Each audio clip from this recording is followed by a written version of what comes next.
Okay. So, sige. Bago natin sagutan, guys, yung axial deformation na 'to, maganda kasing introhan na natin 'yan dito pa lang sa stress strain diagram, 'no? So, dito, 'di ba?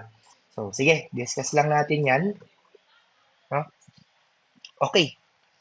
Sige. So, para sa stress strain diagram, guys, dito kasi nare-represent, no, yung buong buhay ng member, no, from point ng loading hanggang sa masisira siya. Okay, yung buong buhay nung ano no, nung member mo. Pero class, ang i-discuss natin dito is more on steel member lang. Okay? Steel. Kasi syempre, yung particular na material na yan is yan yung pinaka nagagamit natin ano no sa kumbaga sa construction, di ba? So kapag ka tayo ay nag-analyze ng mga buildings, no, nagde-design ng mga buildings, tayo ay gumagamit ng steel as reinforcement para sa ating concrete, no?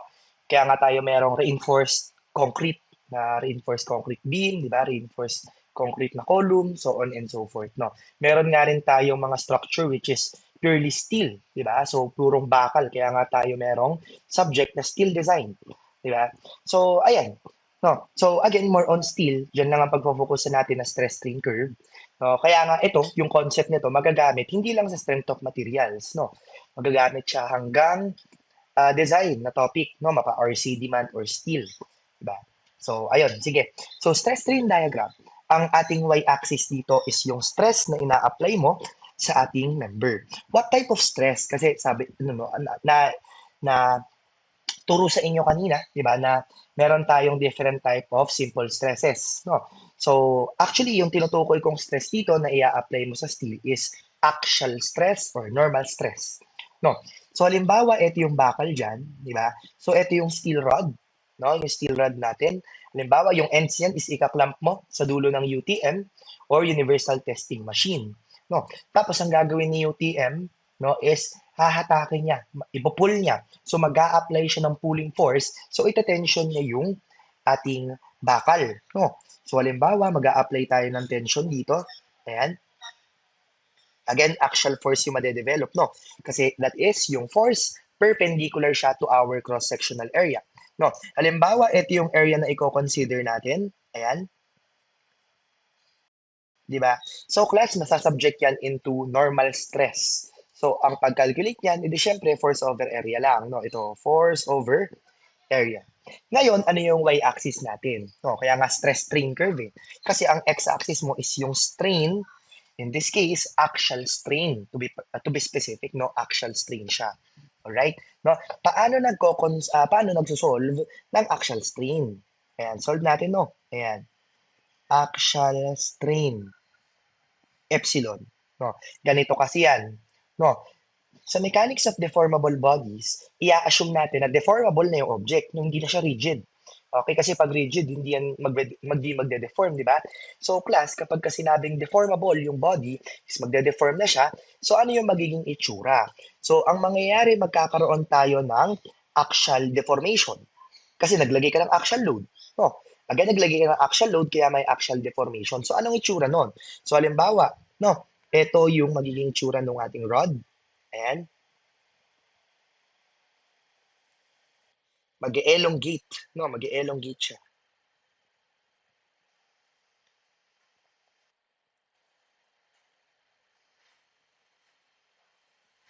Ayan.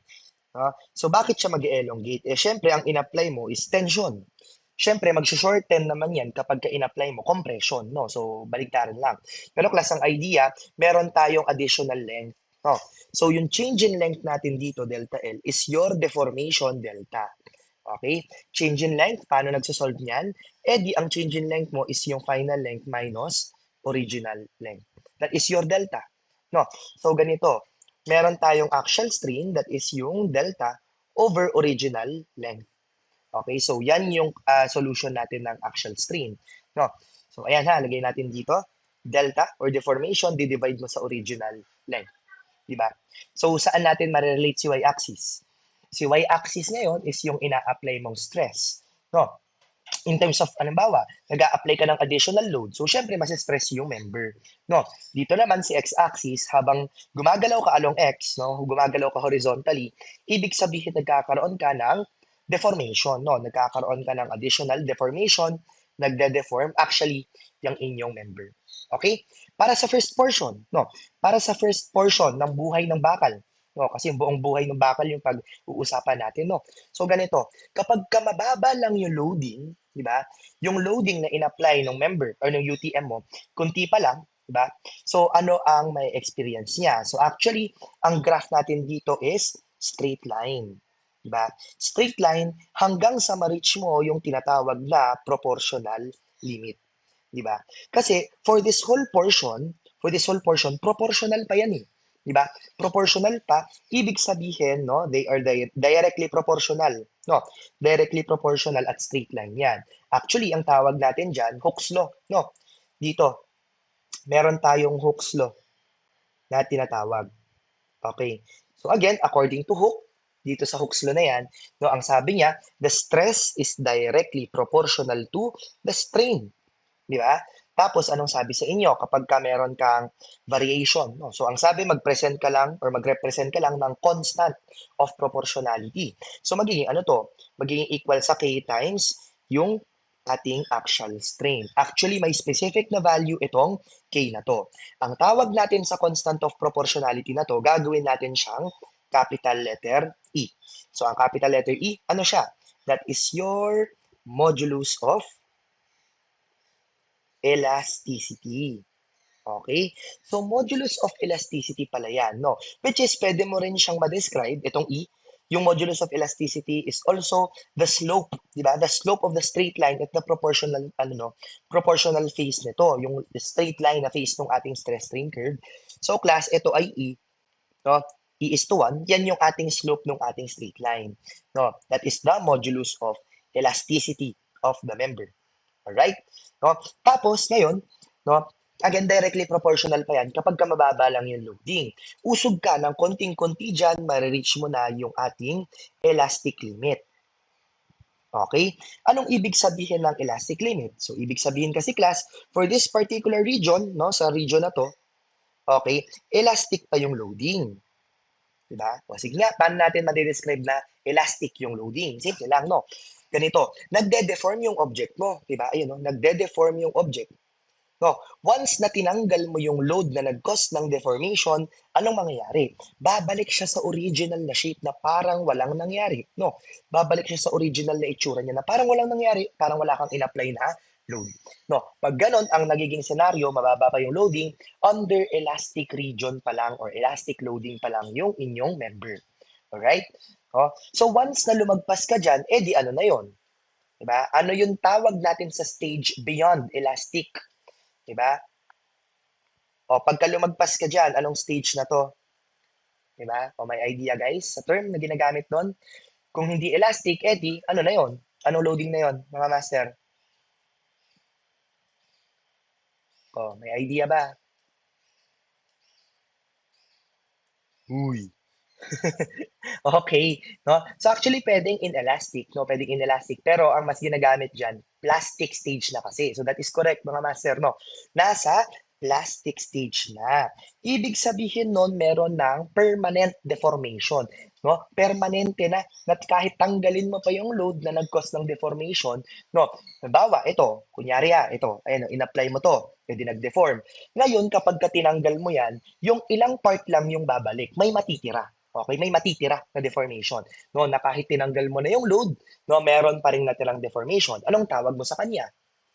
Siyempre, ang tawag mo doon is plastic deformation or permanent deformation na yung tawag. Okay? Kasi nga, again, nasa plastic region ka na. Alright? So, ayan na. Oh, that is your elastic limit. No, after nun, actually, magkakatabi yung tatlo no? Magkakatabi yung tatlo. After nun, marireach natin yung yield point na tinatawag. Okay? So, ano yung yield point? No, diyan magsisimula yung yielding stage ng bakal. No, pag sinabing yielding stage, actually, mapapansin mo na magiging perfectly or mayroon tayong horizontal. Continuous na horizontal na graph doon sa ating stress strain curve. So, anong tawag dyan? That is yung yielding stage. Right? No? So, anong meron sa yielding stage? O ganito, knowing that horizontal siya, no? Kahit hindi mo daw dagdagan ng load yan, continuous ang kanyang deformation kasi meron kang movement along X eh, no? So kahit hindi mo dagdagan, no, ng load, so meron tayong continuous na deformation, so that is yung yielding stage. Actually, pakita ko lang yung ating ano no, yung ating module, di ba? Class, nandito yung mga definitions, no? Ayan, halimbawa, proportional limit. Maximum stress at which the stress is directly proportional to the strain. O yan na yung pinakamataas na stress na applicable yung Hooke's law. Okay, again, the proportional limit is yung pinakamataas na stress na applicable si Hooke's law. Kasi beyond that point, no, hindi na applicable si Hooke's law. No? So, sa elastic region lang applicable si Hooke's law. Alright? So, next, elastic limit. Maximum stress material can withstand without permanently deforming kasi nga nasa elastic region pa yan. Ito naman yield stress.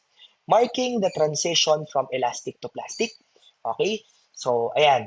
It is the minimum stress at which the solid will undergo permanent deformation or plastic flow without significant increase in the load or external force. No?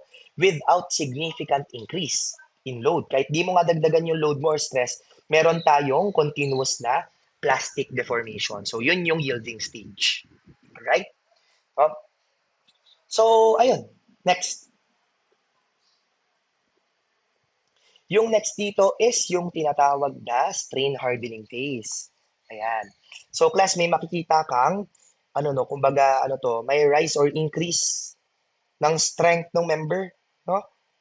So habang dinadagdagan mo yung load, habang dinadagdagan mo yung load, habang mas binubugbog mo yung member, mas lumalakas, no? So ang tawag natin sa phase na yan, so this is yung strain hardening.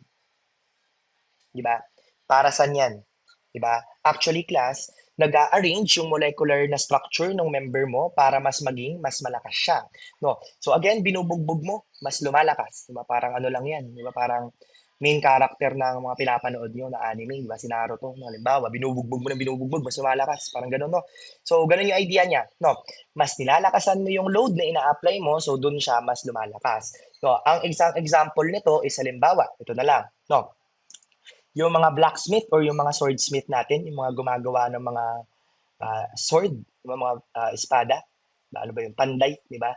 So ang ginagawa nila doon is pinupukpok ng pinupukpok, di ba? So bakit? No, bakit nila ginagawa 'yon? So hindi naman dahil trip lang nila, di ba? So ginagawa nila 'yon, no? Para ma-reach yung strength, no? Yung pinaka-strength talaga nung espada, nung sword. So yun din yung idea dito, no? Habang nilalakasan mo yung load, mas lumalakas siya. So dito mo after ma-reach, no? After ng strain hardening, syempre ma-reach mo yung pinaka-strength nung bakal, no? Pinaka-strength nung bakal. So that is the ultimate strength. Di ba? Ayan, no? Ultimate strength or ultimate stress, that is the maximum stress a material can withstand before it fracture. So ito, this is the ultimate strength nung bakal. Di ba? Ganito, may notation tayo dyan. Pagdating ng steel design, may encounter nyo rin naman, no? So, ultimate strength ang notation natin, no, is FU. Ayan. F sub U. Pagka yield strength kasi, no, pag yield strength kasi, ang ginagamit na notation is FY. Diba? FY lang. Diba? Depende kung ano ang dinedesign mo. No, commonly yung bakal pinapaabot lang ng yield strength or yielding stage, diba? Pero meron din tayong mga member, like halimbawa sa steel connection, pinapaabot mo ng ultimate strength, ultimate stage, diba? So ayun, depende yan, no. Depende sa member. Okay? So again, ultimate strength yung pinaka-peak na strength nung bakal mo, no? And after niyan, diyan mo na makikita yung tinatawag na necking stage. No, kasi alam mong masisira na, so meron tayong necking stage na tinatawag. So ano yung necking stage? Plus, magiging visible yung reduction in the area before rupture. Okay? Visible reduction in the area before rupture. Halimbawa, ang inyong member ay naging ganito na ang itsura. Ayan. Makikita mo na visible na yung reduction sa area. Diba? Lumiliit or nagre-reduce na yung area mo. So, ang tawag dyan, necking stage na yan. Ang kasunod ng necking stage, that is yung rupture na nung bakal. Ayan. Rupture or fracture point. Okay? Fracture point na nung bakal yan. So, that's it. Yun na yung buong stress strain curve nung bakal. Diba? Kasi again, no? Magagamit yan hanggang steel design, no? Depende sa member kung papaabuting FY or FU, no? So, yun na nga, no? Yung buong stress strain curve ng ating steel. Diba? So, basahin ko lang yung ibang mga nandito pa, no? Kasi class, ang mahalaga dito sa part na to ng strength of material is magbasa kayo ng mga terms. No? Hindi lang puro problem solving mga master ha, kasi kahit sa PISAD may lumalabas din mga terms, no? Which is karamihan din may kinukuha siya dito sa topic na ito, no, sa topic na to, sa strength of materials, which is, ano ba yon?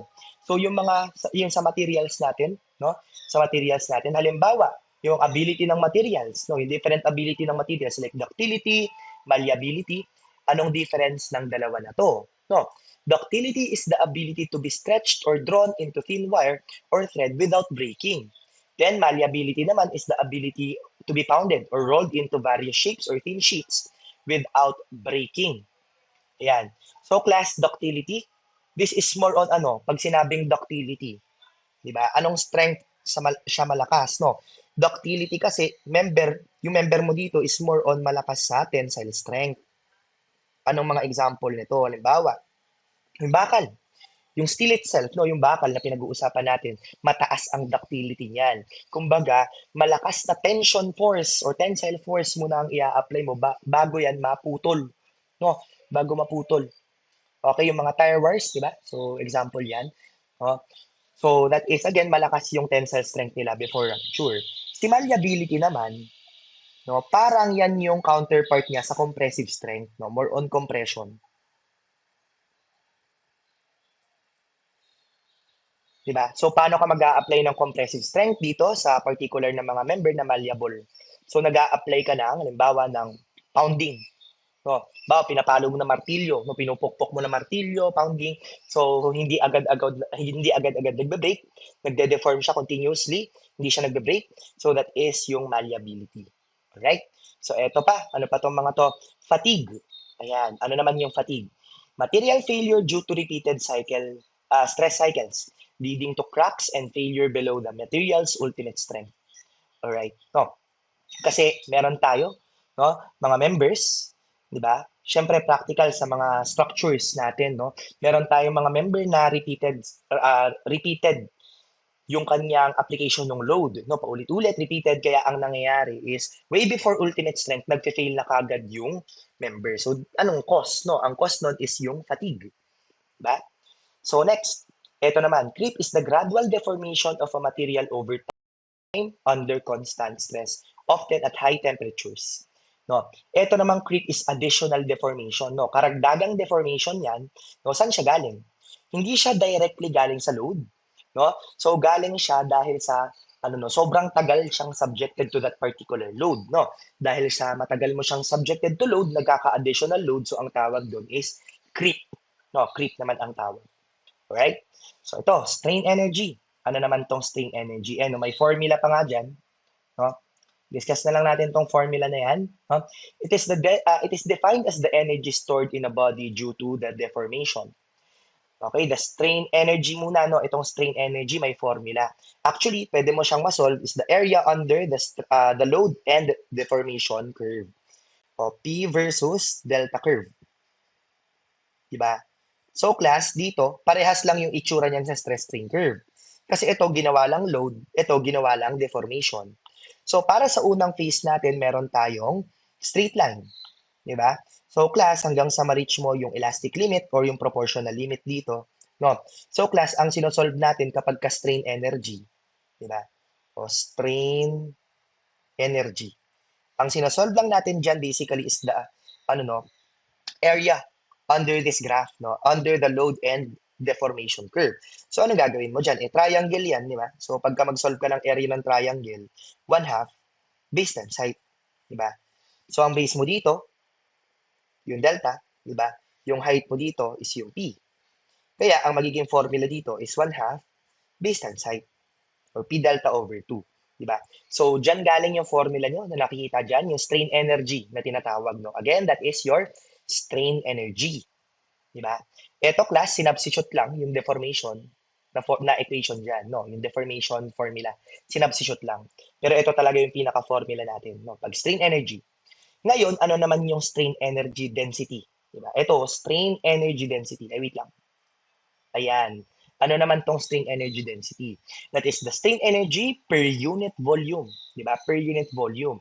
Ngayon, ang strain energy, area din siya. No? Pero hindi mo na siya isosolve dito sa load versus deformation. Pag strain energy density kasi, ang ginagamit nyo is yung stress strain curve. Area under. Okay? Area under the stress strain curve. That is your stress, the strain energy density. Okay? That is the area, ayan, area under the stress strain curve. Okay? Etong resilience tsaka toughness is an example of the strain energy density. Ayan, no? Again, resilience and toughness is the example of the strain energy density. So, halimbawa, unang-una, resilience is the ability of material to absorb energy when it is deformed elastically and release that energy upon unloading.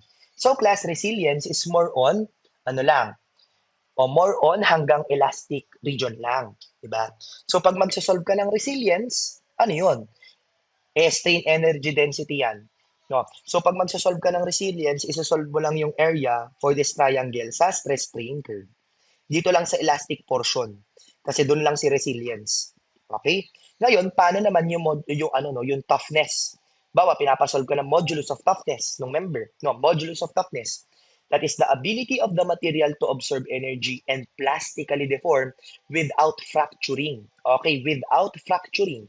So, ibig sabihin, yung mismong strength o yung ability ng member to absorb energy hanggang fracture. So, class, ang kino-consider mo doon na area para sa modulus of toughness is itong buong area. Area under the stress strain curve. No? So, that is yung modulus of toughness. Paano pag modulus of resilience? Diba? Paano pag modulus of resilience? Eh, di ito lang yung portion mo ng elastic. Yung triangle lang dyan. Diba? That's it. No? So, yun na yung way natin. No? Kung nagpapasolve ng modulus of roughness and modulus of toughness. Pero class, again, yun ay more on, no? Pagbabasa lang ng mga terms, no? So, marami pa yan. Siyempre, di natin malalagay yan lahat dito, no? So, maganda siguro, basa-basa kayo ng mga terms. No, like yung mga property ng material, yung homogeneous, isotropic, anisotropic, orthotropic, yung mga ganun-ganun, no?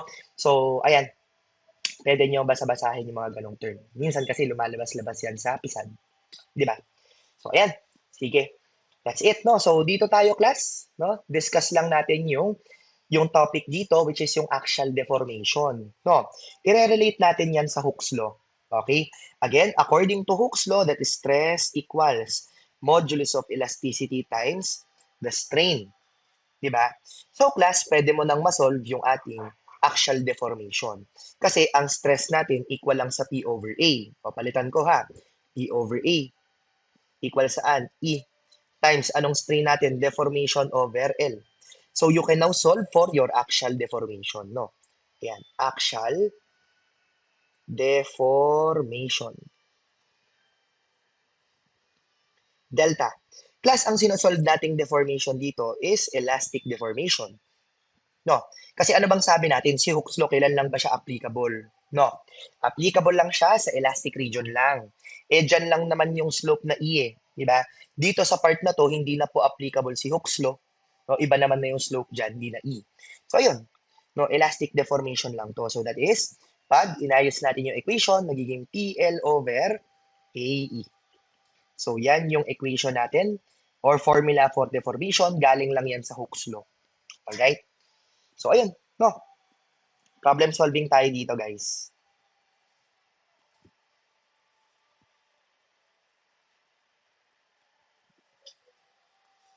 Okay. O, 12 to 15. Ayan, sabi niya dito, no? A brass rod of length 5 meters has an axial rigidity of 3,200 kilonewton. It is subjected to a tensile force of 30 kilonewton. Calculate the rod's axial strain, the rod's deformation, the rod's stiffness, and the rod's flexibility. Okay. So, meron daw tayong length dito, no? Ang length natin is 5 meters or gawin nating 5,000 millimeters. Ayan. Axial rigidity of 3,200 kilonewton. Sino to? Pag sinabing axial rigidity, sino to, mga master? Okay. Diba? That is correct, no? Pag sinabing axial rigidity, that is AE. Diba? Tama? So, AE. So, ano mangyayari dito? No? So, product ng area at saka modulus of elasticity yan. So, that is 3,200 kilonewton. Alright? Pag sinabing axial rigidity, that is your AE. No? Next. Diba? Next naman dito is yung force na in-apply natin, 30 kilonewton. Diba? So, number 12. Ayan, the rod's axial strain. So, pag sinabing axial strain, that is, paano to? No.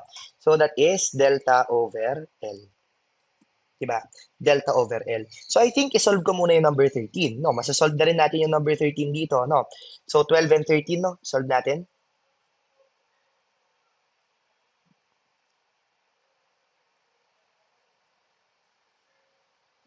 Ayan, number 12 and 13. No, isolve ko muna si deformation. Deformation that is equal to PL over EE. Ayan. O, substitute natin. 3,200 kilonewton times yung length natin na 5,000 millimeter. Ayan. Divided by AE. Ang AE natin, 3,200 kilonewton. No, regarding the area, regarding the units class, no, regarding the units, ang common na ginagamit dito ganito ha. Ang force natin ginagawang Newton. No, ang length naka-millimeter, ang area naka-square millimeter, tapos ang E is naka-Newton per square millimeter or megapascal. Yan yung common na units na ginagamit. Para ang lalabas na deformation mo is in terms of millimeters. Kasi maliliit lang naman yan. In terms of millimeters yung ating unit. No? Pero class, for this particular item, kung napapansin nyo, ginawa ko na lang force na kilonewton. Sorry naman, mali pala ako ng input. 30 pala. No, 30. Ayan. 30 pala to. Ayan. Ginawa ko na lang kilonewton. Bakit? Kasi nga naman, magka-cancel out na ito silang dalawa. Para matitirang unit ng deformation is millimeters. Diba? Okay. So, ilan to mga master? Pakitry ngang isolve. Alright. 46.875. Okay. Number 13 to guys. Ito yung sagot sa number 13. Ngayon, yung sagot sa 12 is axial strain. Diba? Equal lang yan sa delta over L. So, 46.875 millimeter. I-divide mo by the original length. Plus, ang original length nito, yung 5,000. Alright, kahit scientific notation, sige, ilan po?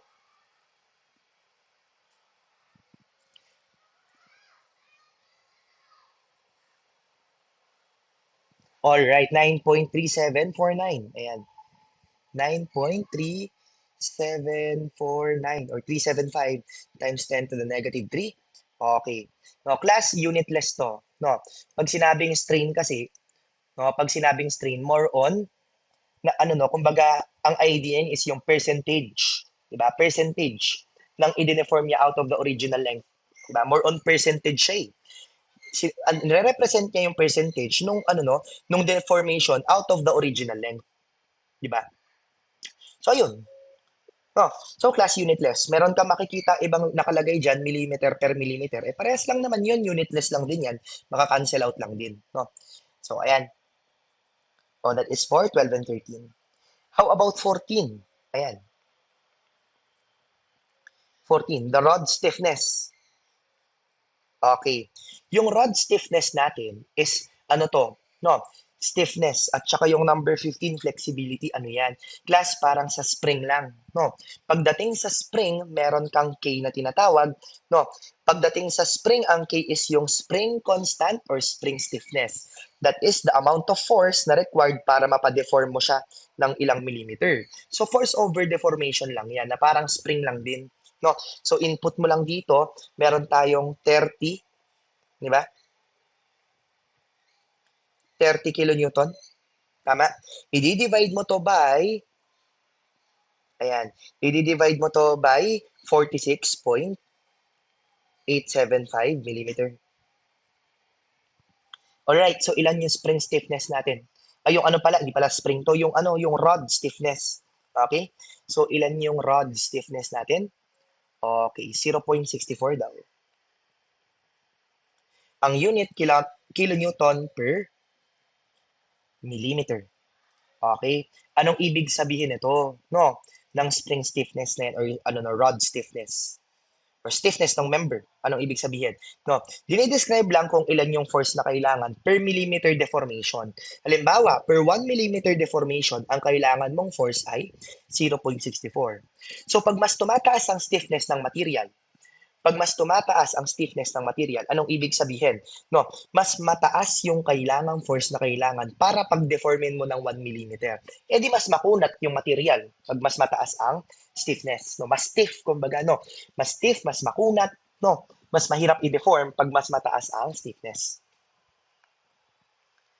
Ngayon, yung 15, ano naman to? Flexibility.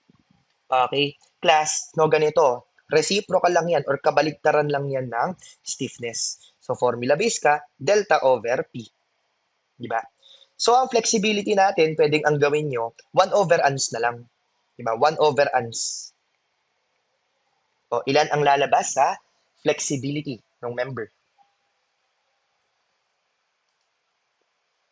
1.56. Alright, no? 1.56.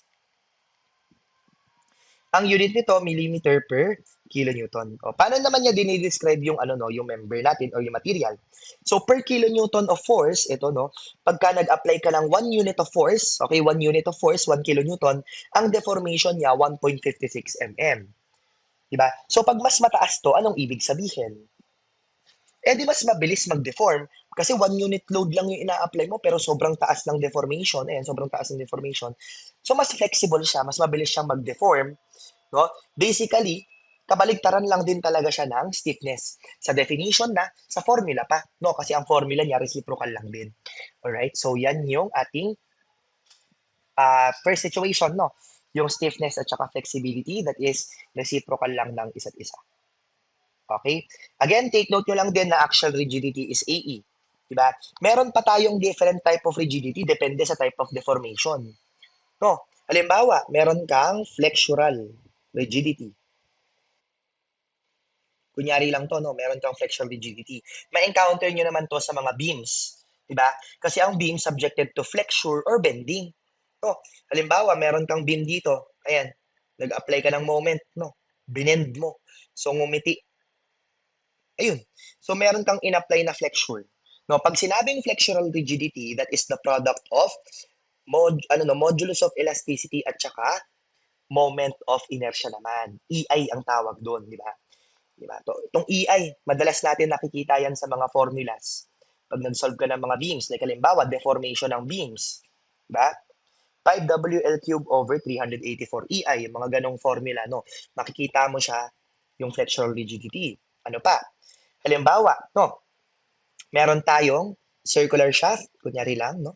Meron kang circular shaft, tapos nag-apply ka ng torque, di ba? O piniga mo, o nag-apply ka ng torque dito, no? Piniga mo siya. So meron tayong torsional deformation, may angle of twist. So makikita mo naman, meron tayong torsional rigidity. Ano namang formula nito or equation pag sinabing torsional rigidity? That is product ng shear modulus of elasticity at saka yung shear modulus, di ba? Yung G. That's it, no? So, JG naman siya.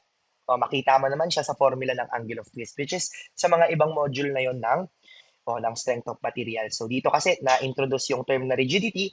So, meron tayong different types niyan. Depende sa deformation. Alright? So, ito, again, axial deformation lang. Kaya, ito yon axial rigidity, AE yun. No? So, sige. Proceed tayo. Pag may tanong, mga master, sabihin nyo lang ha. Ayan, number 16 tayo. Okay, ang sabi, a 12-meter uniform steel cable hangs vertically from a support. The cross-sectional area is 100 square millimeter, and the modulus of elasticity is 200 gigapascal. Using density of 7,850 kilogram per cubic meter, solve for the elongation of the cable due to its own length. Ayan, class. No, that ang ating ina-analyze dito is steel cable that hangs vertically, 'di ba? So ang mangyayari dito, Sabihin natin, ito yung ating support. No? Tapos, sabihin natin na nandito yung ating steel cable. Ayan. Cable, manipis lang yan, no? Sobrang nipis. Pero for discussion, medyo nilawakan ko, no? Ayan. For discussion purposes, no? Nilawakan ko lang. No, ganito kasi. Ang idea nito, magde-deform siya, hindi dahil nilagyan mo ng load P. Hindi dahil nag-apply ka ng action load. Kasi kung ganun lang, ang deformation yan or elongation na pinapasol, no? Kung ganun lang, nag-apply ka ng P. No, nag-apply ka ng P dito. Malamang, anong gagawin mo? PL over AE ka lang, di ba? Ayun, no? PL over AE. Which is, ito yung approach natin na PL over AE ka lang. No? Pero ganito, class, hindi kasi siya directly in-applyan ng action load. Ano ba yung nag-cause ng deformation niya or elongation? No? Ang nagko-cause ng elongation dito, walang iba kundi yung own weight niya. Yung own weight. So, anong idea nito? Anong idea ng weight yung nagkukos ng deformation? Class, ang idea niyan, no, nagva-vary yung load mo at the different location. No, the load varies at the different location. Why? Bakit? No, kasi class ganito. No, anong sabi natin para ma-imagine ang actual load? Kasi wala ka namang in-apply dyan na actual load P eh. Di ba? So, anong mangyayari? Meron kang weight lang. Di ba? Ngayon, class, at the different cutting plane, at the different location, ano nangyayari? Di ba? O, balikan ko yung kaninang scenario, class, ha? Balikan ko yung idea nito. No? Meron kang rod. Di ba? Meron kang rod dito. Tapos, subjected to axial load P or tensile load P. To maintain equilibrium, ano dapat yung mangyayari pagka hinatak mo siya sa isang end? To maintain equilibrium. O, di ba, ang sabi pa nga sa inyo, para ma-imagine nyo, pwede nyo imagine na parang fixed dito sa kabila. No? O wag nyo lang imagine na ganun. Ilagay nyo na lang, no? Lagay nyo na lang yung reaction dito. Dapat to maintain equilibrium, dapat meron ka ding P dito sa kabila. Tama? Ngayon, at the different cutting plane, halimbawa, mag-cut ako ng plane dito sa A, no? Ang magiging itsura niyan is ito yung P natin, di ba? Ano yung ire-react nung ating cutting plane A to maintain equilibrium? Di ba P din? Di ba? Paano kapag ka mag-pass ako ng cutting plane? Sabi naman, o di ganun din. Di ba? Ito naman yung matitira, yung right side naman na i-consider ko, no? Pito, anong ire-react ng cutting plane natin? Di, P din. Kahit saan ako mag-cut dyan. Kahit sa C, halimbawa, no? Ayan, halimbawa, sa C ako mag-cut. Consider ko naman tong left end, di ba? Ito yung P na nag-exist talaga dyan. Anong reaction ng cutting plane C? Di ganun din.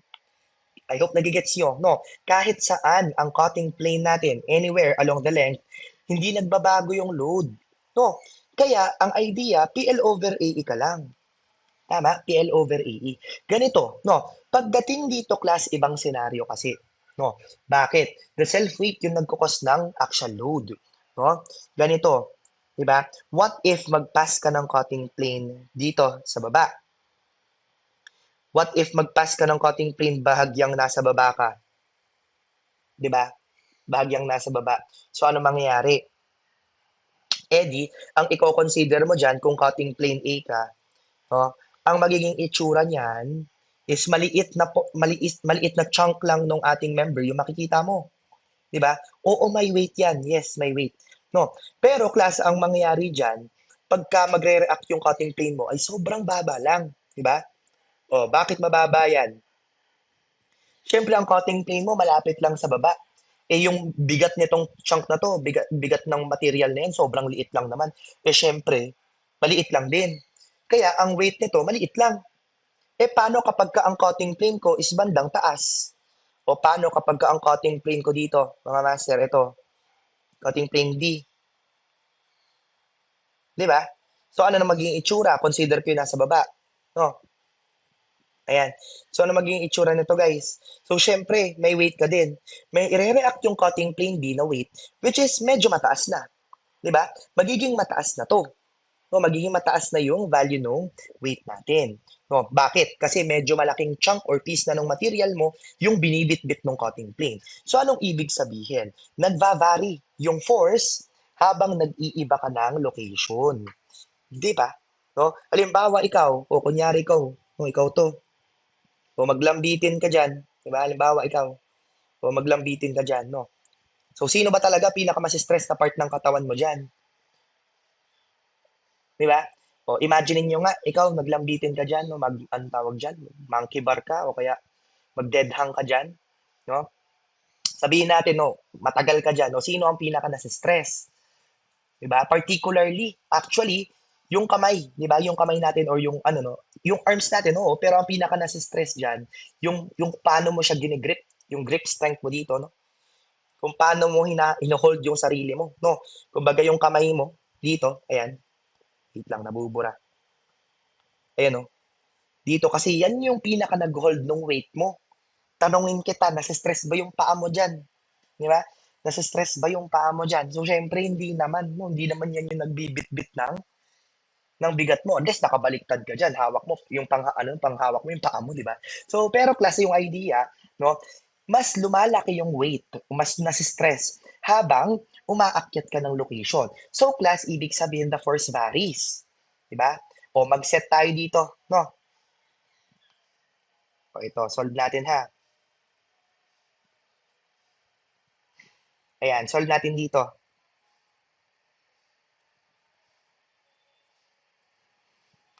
Ganito. Halimbawa, mag-set tayo ng reference, no? Halimbawa, this is our reference. Ayan. Tapos, ang location ng cutting plane natin is x distance, no? Location ng cutting plane is x distance. Tama?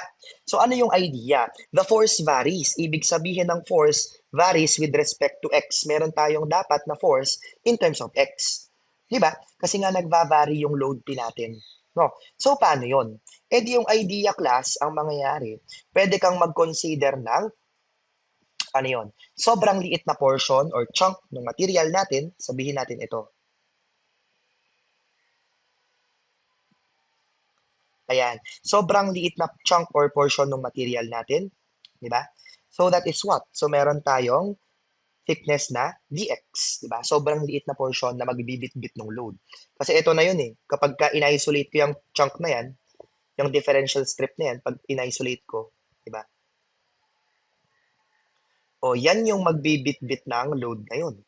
No, which is paano ka ba magso-solve ng weight based on the given, no? Ang given dito density. So class, ang weight natin is unit weight times the volume, diba? Pero kapag ka density ang given, edi density times acceleration due to gravity times volume, diba? So ito yung gagamitin natin. All right? No? So ayan. No, ang thickness nito dx sa dx. No. Ngayon, paano mo isosolve yung force na magkukos ng deformation yan? No. So, ito yung class, no? Force, yung self-weight. Eh di, paano yun? O di gamma times volume or density times g times volume. Anong density natin? Ang density natin, 7,850. Ayan. Kilogram per m cube. Tapos ang g, 9.81 meter per second squared.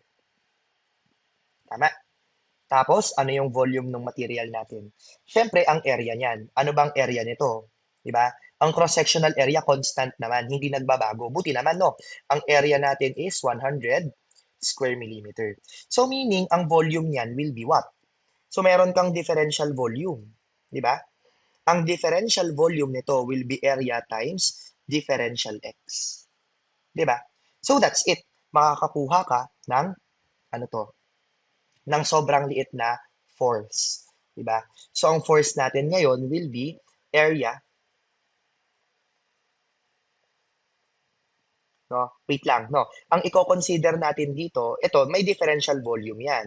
Area times dx. Pero class, ano ba yung binibitbit niyang weight, di ba? Hindi naman yung weight nito, nung sarili niya. Ang i-consider niya is yung weight na nasa baba niya, di ba? So, ang i-consider natin yung volume nung nasa baba. So, that means yung weight natin, ay yung volume na i-consider ko is ito. That is area times x. Hindi yung dx ha. Hindi yung dx. Kasi ang bibit-bitin nitong maliit na to is yung bigat nung nasa baba niya. Ito yun. No? So that's it. Yun na yun.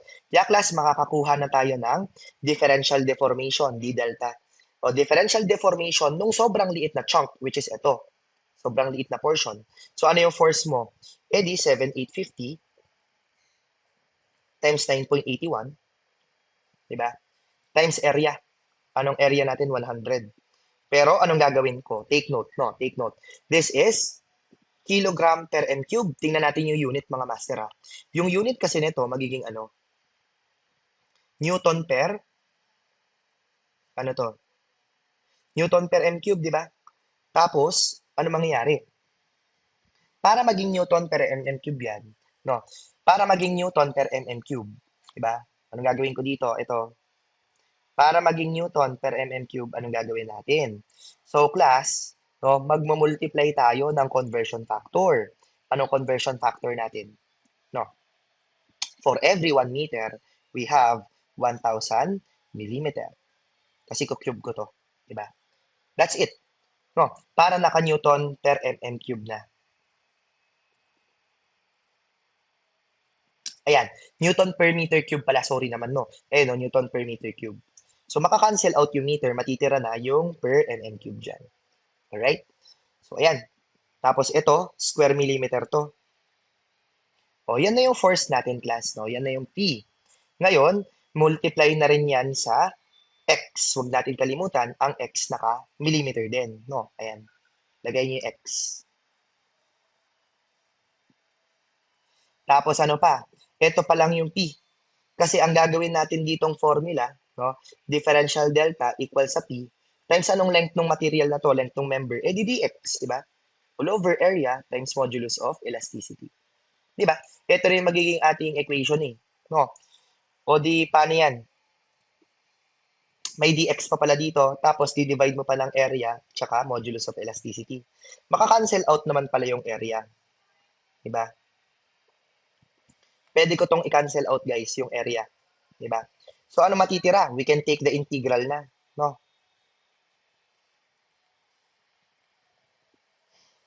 Ayan. So, paano ang magiging sagot? No? Kasi magiging ano na lang to, integral ng 7,850 times 9.81 over 1,000 cube x dx all over yung area na wala, no? So, E is 200,000. So, paano ang limits natin? No? Naka-megapascal to, no? Ayan. Paano yung limits natin? Siyempre, for the whole length, ano ba yung whole length yan? 12 meters. So, from 0 to 12. Pero take note, ang x naka-millimeter. So, from 0 to 12,000.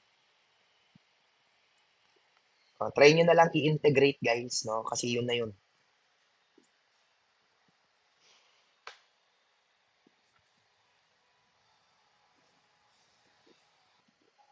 Actually, may derived formula na to or parang may shortcut kapag kagantong type ng problem para di ka na mag-integrate kung ayaw mo. No? Ang pwede mong gawin is solve mo lang yung weight niyan, no? Para sa force, yun na yung deformation mo. Pero ang gagamitin mong length is kalahati lang. Diba? Kalahati. Pwede nyo ma-imagine na kasi yung centroid niyan nandito sa kalahati, no? Yung kumbaga yung L over 2 lang naman yung makaka-experience ng parang gano'n, no? Yung buong weight. Parang gano'n yung idea, no? Pero ang derivation kasi ganyan talaga ang lalabas, no? Ayan, so W times L over 2, tapos di-divide mo sa AE. Tama? So try lang natin yung ganong idea, no? Try lang natin ha. No, so, ito ano kumbaga shortcut pag gantong type ng problem. 7,850 kilogram per n cube. Para maging weight, para maging mass, I mean kilogram, i-multiply ko to sa volume, no? 100 square millimeter times yung length na 12,000. Diba? Pero naka-mm cube pa to, no? Kaya ang gagawin ko, ko-convert ko yung meter cube na to. 1 meter, conversion factor lang to, guys. Ayan. 1 meter for every 1,000 millimeter cube. Diba? So, kilogram na to. Diba? Kilogram. Times 9.81 na lang para maging Newton. Then, ang length natin, 12,000 over 2. Kalahati lang, diba? Then, divide mo by EE. EE, 100. E is 200,000. Ayan, 100 square millimeter, 200,000 megapascal. Diba? O, try lang natin ito, mga master.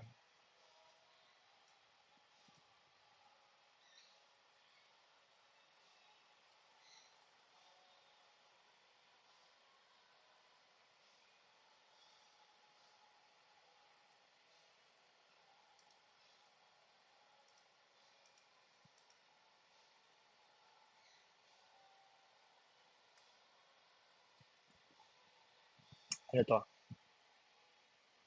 Ay, wait. May nakalimutan ako. Ayan, no? So, parehas lang, mga master. Try nyo na lang din sa calculator nyo, no?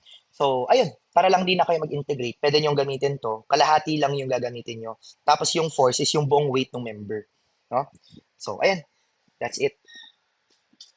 May tanong ba, mga master? Any questions? Alright, I think wala naman, no? So, proceed tayo. Next item. Wait lang, may question ata. Area po ang 100. Yes, master. No. Area ang 100. Kasi sabi niya dito, no, the cross-sectional area is 100 square millimeter. Saan ba yun? Ayan, no? So, the cross-sectional area is 100 square millimeter. So, area talaga siya, master.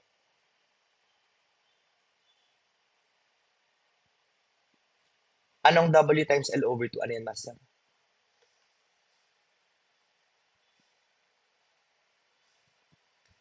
Okay, gets ko na. Kasi, master, no, density pa lang to, no?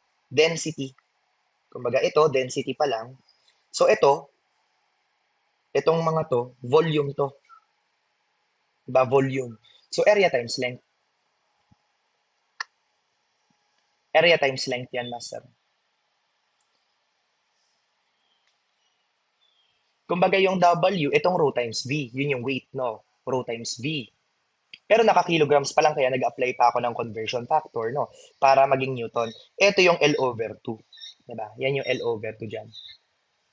Sir, ano pa po yung pwedeng pang maging situation na gamitan ng integration? No? Basta merong nagva-vary as your cutting plane varies, di ba?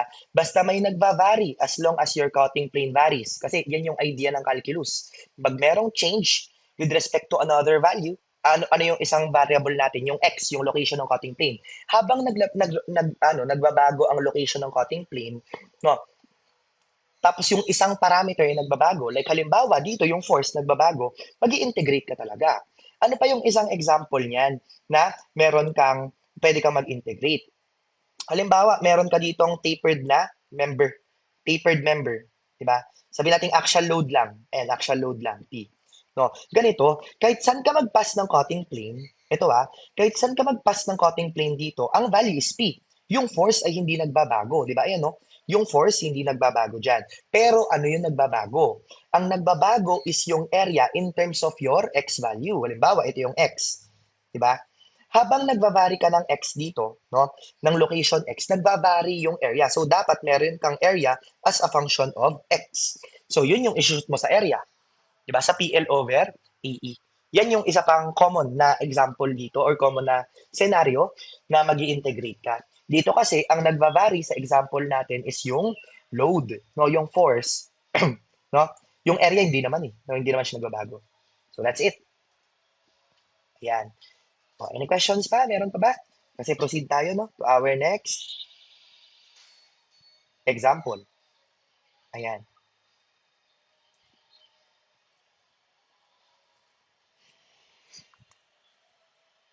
Okay.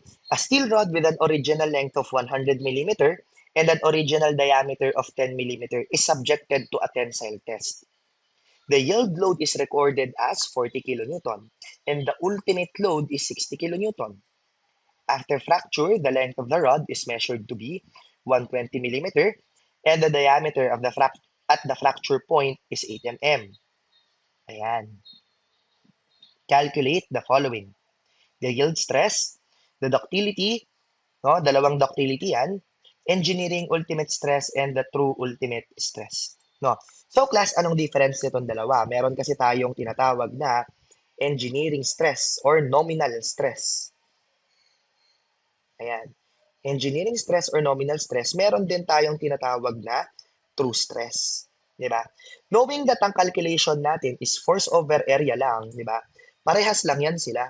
P over A. Ito, P over A din. No, yan yung calculation natin. Pero class ganito, anong difference ng engineering stress sa true stress? Ganito kasi, di ba? Pag tayo ay merong rod, for this example, halimbawa, ito yon, no? Medyo exaggerate natin yung itsura. Ayan. para ma-visualize nyo talaga, no?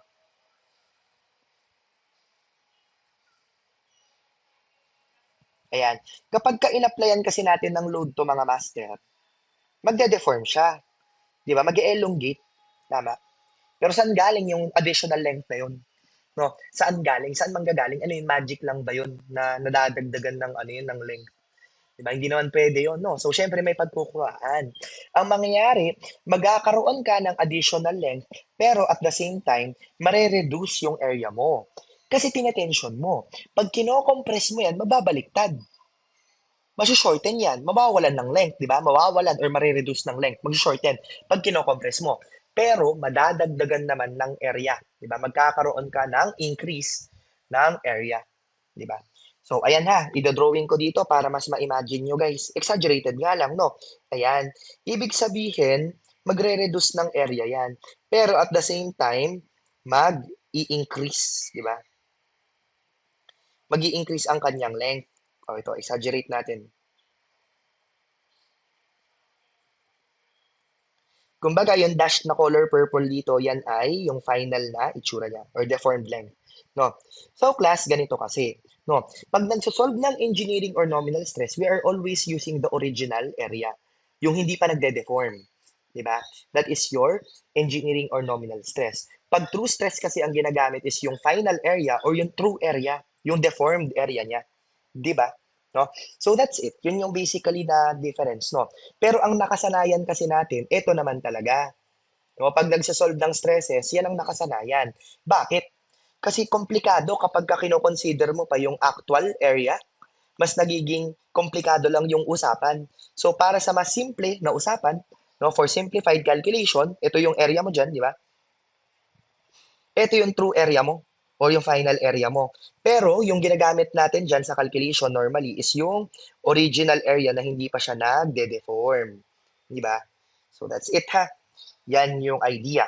Kaya kung napapansin nyo guys, kung babalikan ko lang ang stress strain curve natin, no, anong ginamit natin na stress doon sa discussion natin? Again, yung nakasanayan. Ang ginagamit nating stress dito, yung nominal or engineering stress. No? Yun yung na-discuss natin kanina. O balikan ko mga master ha. Ayan. Yung tinutukoy ko dito sa stress strain curve, actually that is engineering stress ang ginagamit, no, or nominal stress lang. Nine-neglect niya yung reduction in the area. Ito, nine-neglect na to. Diba? Pero class, paano ang senaryo pag i-consider mo siya? Diba? Pag kino-consider mo yung actual area mo mas liliit kasi nag-shrink nga pag tinetension mo, diba? No? Mas nag-shrink or mas liliit yung area. So, anong mangyayari sa stress? Diba? O mga master, force over area, pinaliitan mo yung area, ano mangyayari sa stress? Eh di tataas yung stress. Kaya class, kung napapansin nyo, meron dyang part na nagde-deviate na, ano no, dashed na curve. Ayan, ipakita ko dito, no. Sir, bakit may dashed na curve dito? Ayan, so ito, yung dashed na curve dito is representing the true stress diagram, stress strain diagram. Ayan, no. True stress strain diagram ang kinapakita niyan. So ito, ang ginamit, true stress.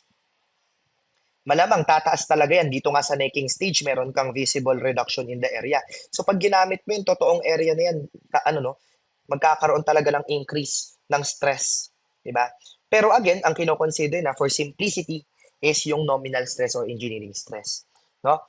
Pero dito, particular kasi sa pinapasolve. Kaya malinaw ang gagawin nating solution. No?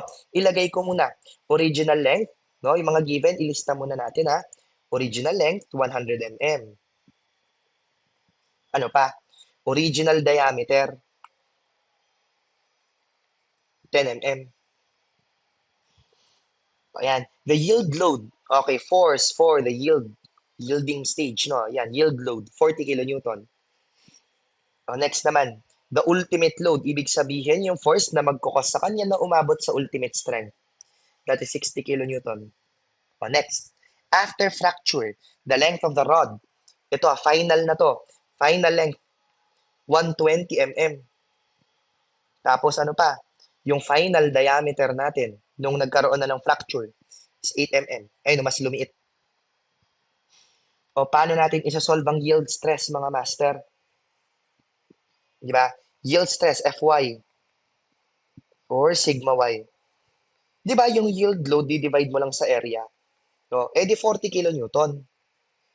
Pero ang gagawin ko, ko-convert ko na into newton yan.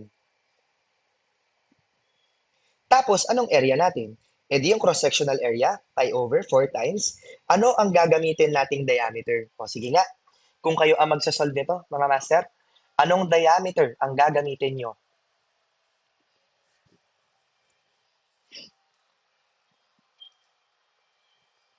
Okay, that is correct, no? Pag walang binabanggit tapos nagpapasolve ng stress, ang ginagamit natin normally is yung original na dimension, di ba? Yung nominal stress ang ginagamit. So that is 10 mm. Huwag mong gagamitin yung deformed na diameter, which is yung 8, di ba?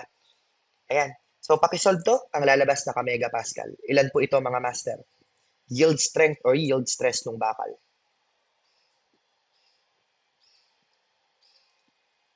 Okay, 509.3. Ayan. Yan ang yield strength. Ayan, medyo malakas-lakas ang bakal na to, no? Kasi grade 60 nga na bakal, 60 KSI is roughly 420 megapascal, eh, no? So ito 500 ang yield strength. O sige, number 18. Oh, ang pinapasolve is ductility. That is the percentage in elongation. No, percentage elongation. So ang gagawin mo lang dito sa ductility is yung final length, ima-minus mo yung original length, then saan mo i-reference yan to solve for the percentage elongation? Sa original value, sa original length. That's it. Percentage elongation is this. So 120 mm minus 100 mm all over original length na 100 mm. Tapos convert na lang natin into percentage. So times 100%. So ilan ang sagot, mga master?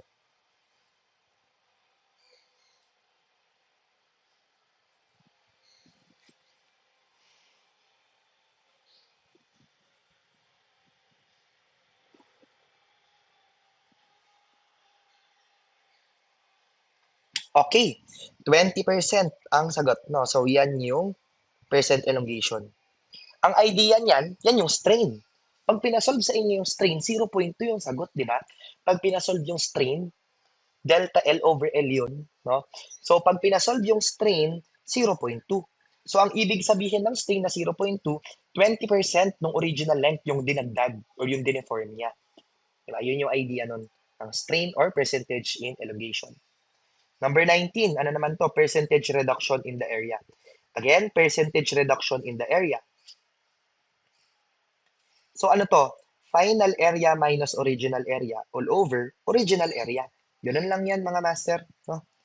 Ayan, pi over 4 times final area, edi yung 8 squared minus pi over 4. Anong original area? Edi yung 10 mm pa yung size niya. All over original area, pi over 4 times 10 mm squared. Mga master, pwede nyo pong i-factor out yung pi over 4 at pwede nyo i-cancel out. So, ano mangyayari? Magiging 8 squared minus 10 squared all over 10 squared. E percentage yan, kaya times 100%. Diba? O, pakisolve nga po ito, mga master. Ilang percent ang reduction in the area? So, if you are going to indicate that this is reduction in the area, edi indicate mong negative yan. Diba? Malamang negative kasi reduction. So, tama, mga master. Negative 36%.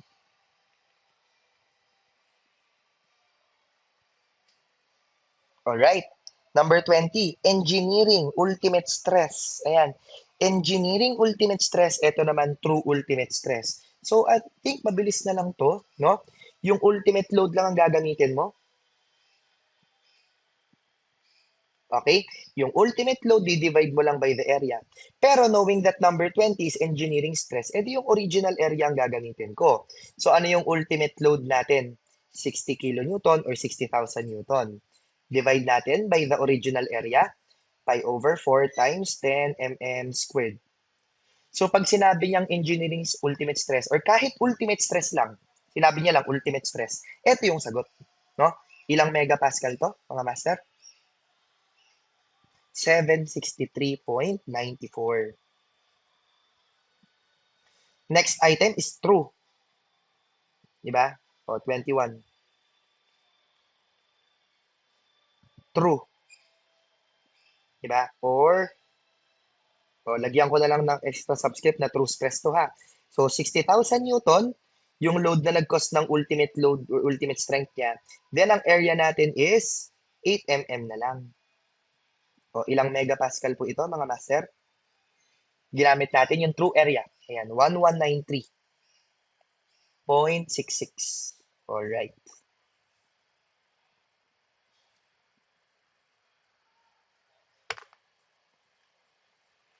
Okay, that's it.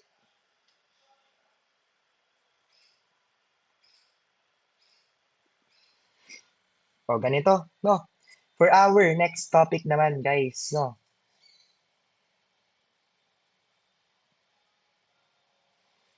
Okay. Makita niyo yung formula dito, no? Yung idea nito, class, actually, na-discuss ko na rin kanina, no?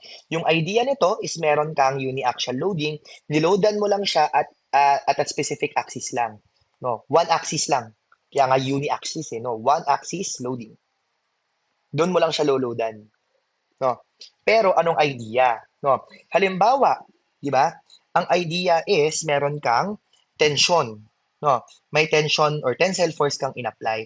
So nag-shrink, di ba? Nag-shrink yung ating area and at the same time nag-expand, no? Plus anong nangyari? Hindi ka naman nag-apply ng lateral force, no? Hindi ka naman nag-apply ng force along Y, di ba? Bawa ito, no? Hindi ka naman nag-apply ng force along Z, 'di ba? So class, hindi mo naman siya kinompress along Z or along Y. Hindi ka naman nag-apply ng compression para mag-shrink, no? Ano lang ang niloadan mo? Along X lang, oh. Along X ka lang nag-load diyan, no?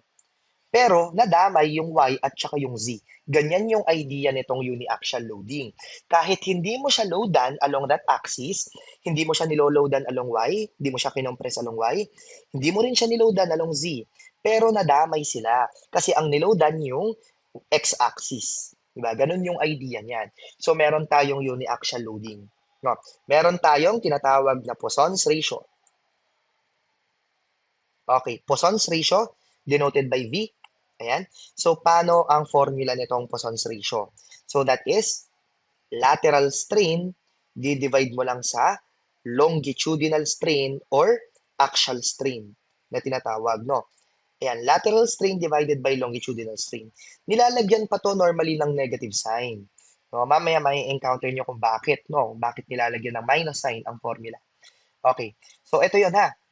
Lateral strain over axial strain, yan yung formula natin kapag ka Poisson's ratio. Okay? For this example, paano mo isosolve yung longitudinal or lateral strain? No, longitudinal or axial pala, no? Longitudinal or axial strain. Kasi sino bang longitudinal axis? Siyempre, yun nandun sa mahabang dimension. No? Longest dimension, kaya nga siya longitudinal axis. No? So, longitudinal or axial strain, ang gagawin mo lang dyan, change in length, di-divide mo by the original length, or basically delta over L. Ngayon, paano yung lateral strain? Yung dimension mo laterally, which is yung size ng bilog, change in diameter over original diameter. That's it. No?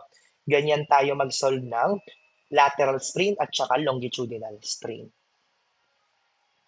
Next. Paano kapag ka more than one axis yung loading? Siyempre, multi-axial loading na. Okay? So ito, more than one axis. Lagay natin.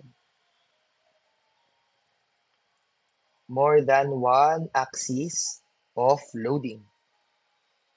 So dito tatlo nga eh. No, tatlo nga ang niloadan. Meron kang load sa X, meron kang load sa Y, meron kang load sa Z. So simultaneously, meron tayong masosolve. Stress X, stress Y, at saka stress Z. Okay? Paano kapag kakailangan mo ng strain along X?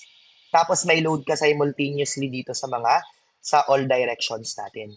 So class, lagyan na lang natin ang pattern to, no? Lagyan na lang natin ang pattern. Hindi ko na i-derive, no? Siguro, no? Para mabilis tayo sa discussion. Ganyan. So, ito, pakita na lang natin. So, 1 over modulus of elasticity times. Uunahin mo yung stress along X. O, minus Poisson's ratio times sigma Y plus sigma Z yung ilalagay mo. So, that's it. Yan yung magiging pattern na susundan natin. Kasi kung kailangan mo ng strain along Y, edi ganun din yung pattern, ang uunahin mo lang dito, stress along Y. Tapos, ang ititira mo dito, edi stress X plus stress Z. Diba? Paano kung kailangan mo ng stress sa Z? Eh di ganun din, ang uunahin ko naman na solo dito, walang multiplier na Poisson's ratio, is yung sigma Z. Diba? Minus Poisson's ratio times stress sa X plus stress sa Y naman. That's it. Pero again, ang pattern, yun na lang. No? Ito, kahit isa lang yung tandaan yung pattern dyan. Yun na kasi yung para sa multi-axial loading. Alright? No? Ano pa yung nakikita natin formulas dito bukod dyan sa strain? Ayan. Meron tayong tinatawag na dilatation. No? So, bakit tayo may dilatation? Kasi meron tayong change in x direction, meron tayong change in y direction, meron tayong change in z. So, anong idea? Meron tayong strain sa x, strain sa y, at saka strain sa z. Di ba? O alam niyo naman to kung paano isolve eh. No, change in z dimension over z dimension. Diba? Change in y dimension over y dimension. Ito naman, change in x over x dimension. So, yan yung ating strain. So, meron kang changes siya sa ano no? Meron kang changes sa volume ng ating member. No? So, paano yung change in volume over original volume? So, dito yung dilatation na tinatawag. Change in volume over original volume. That is your dilatation. Ngayon, may approximation daw yan to get the value. So, ang pwede mong gawin pag dilatation, change in volume over original volume. Pwede mo rin gamitin strain sa x plus strain sa y plus strain sa z. So, yan daw ang approximation. Pag-adin mo lang yung ating tatlong strain. Alright. So, paano naman tong subjected to hydrostatic pressure? No? Ito specific case lang. No? Specific case. Halimbawa, meron tayong hydrostatic pressure. Diba? Pagka hydrostatic pressure kasi, halimbawa, ito yung free liquid surface mo, tapos nandito yung, ano no, yung material mo at a depth h. Diba? O paano mo isa-solve yung pressure dyan? Diba? Paano mo isa-solve yung pressure at depth h? O, may idea ba, mga master? Anong formula niyan? Hydrostatic pressure. Paano ang pressure dyan, mga master? Eh di, depende sa depth, which is h. Then ano pa? Depende din sa unit weight ng fluid. Unit weight ng tubig, unit weight ng ano dyan, diba? That is correct, master, no? Gamma H. Tapos, ang nature kasi ng pressure mo dyan, at the particular point, ang nature niyan, is at all directions, parehas. Pare-parehas ang value ng P, gamma H, gamma H, gamma H, kahit saang direction ka pa. So, yun yung idea ng hydrostatic pressure. At all directions, pare-parehas yung stress or pressure. So, stress X equals sa stress Y equal sa stress Z, which is, ano ang notation natin? Gawin na lang nating P lahat. Diba? P. So, ano mangyayari pag kailangan mo ng strain at a specific direction? Eh, di ano mangyayari? Magiging 1 over E times ano? Times P minus Poisson's ratio times P plus P. Kasi ang stress x, stress y mo, ganyan na mangyayari, no? So, simplify ko to ha. Strain equal saan? Magiging ano? P minus 2 times P. Factor out ko na nga. Pwede ko nang i-factor out eh. P times, ano to? 1 minus 2 times Poisson's ratio all over E. Diba? No? Eh, class, paano kung dilatation ang kailangan mo dito? No? Paano kung dilatation? Eh, di strain at x plus strain at y plus strain at z. Diba? Eh, ano bang sabi natin about the strain? About the stress? Di ba pare-parehas yung stresses natin? Di ba? Pare-parehas. So, anong mapapansin nyo? Kahit baligtarin ko pa to, lahat ng mga to ay equal saan? Ito, equal lahat yan sa P. Di ba? Kaya pare-parehas lang to na strain. Di ba? Kung nai-imagine nyo lang, no, equal to sa strain. Ito equal lang din sa strain. Ito equal lang din sa strain. All directions. So, multiply ko na lang ng 3 yan. Magiging 3P. Di ba? 3 times yung strain. So, ano mangyayari? No? Anong magiging formula dito? Dilatation natin sa hydrostatic pressure. Di E equals 3P times 1 minus 2V all over modulus of elasticity. Kung mapapansin nyo guys, ito lang din yon. Ayan, no? Parehas lang din dito, di ba? No? So, na-derive lang natin. So, class, hindi siya specific lang pagka tubig or fluid pressure. Hindi. Pwede nyong gamitin yung formula na to as long as equal yung stresses at all directions, no? Sa X, sa Y, sa Z. Pare-parehas yung stress. So, pwede nyong gamitin. So, again, saan lang galing yan? Hindi dito lang din at saka dito. No? Diyan lang din galing. No? So, ayan. Okay. So, that is your formulas, no? So, pwede natin siya gamitin siguro dito. Ayan, sa example natin.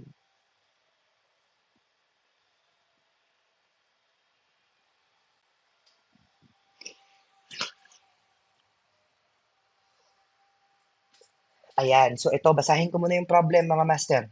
Ayan, a 400 millimeter long rod with a 20 millimeter diameter is stretched by 0.22 meters and its diameter shrinks by 0.0032 millimeter. Ayan, when subjected to a 30, ano to? Ba't may nagsusulat dito? Master okay ka lang dyan, master mabutas? O, shout out sa'yo, master. Pabora naman yan. Nagsusulat si master. Ano ba yun? May gusto ka bang sabihin? Ayun, binura ng master. Ayan, kala ko may ano no. Ayan, shout out sa'yo, master ha. Ayan, asa na tayo? Nawala tuloy ako. Ah, 400 millimeter long rod. Wait lang. Parang may nag-chat sa akin. Okay lang. Okay na pala. Oh. Okay lang, mas. Gusto mo ikaw na mag-solve, mas? Sige.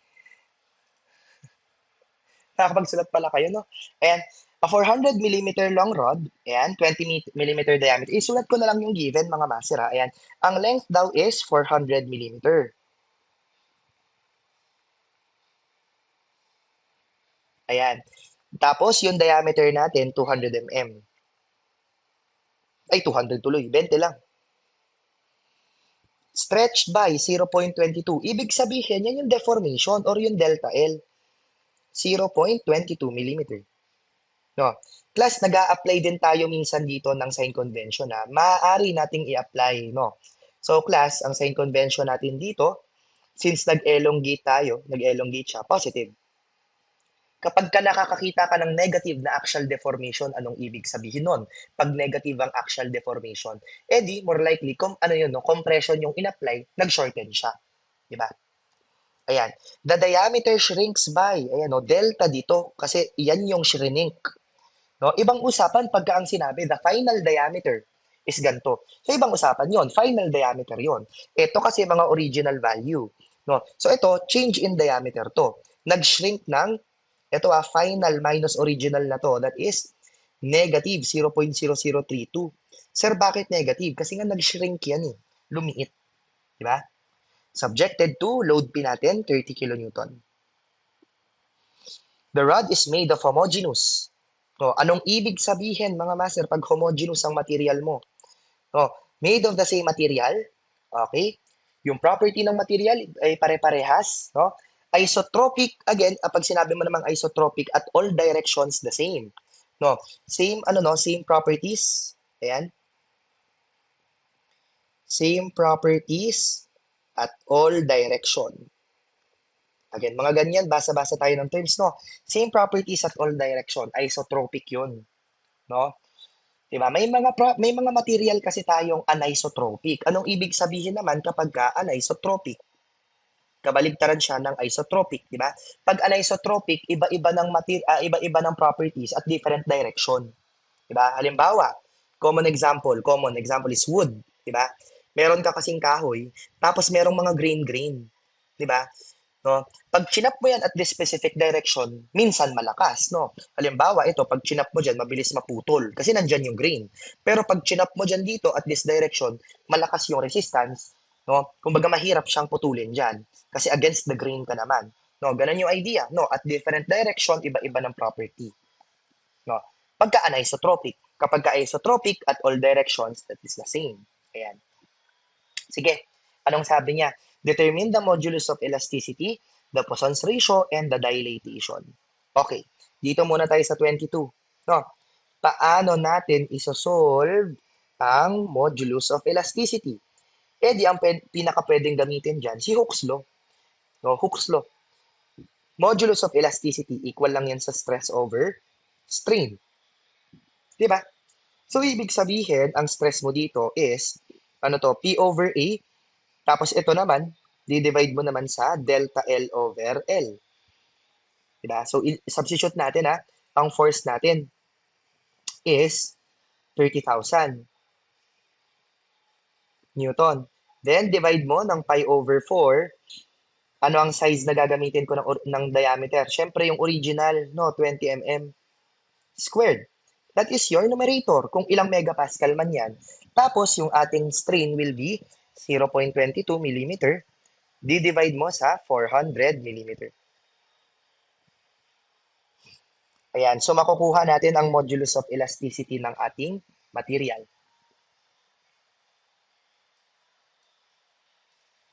Okay.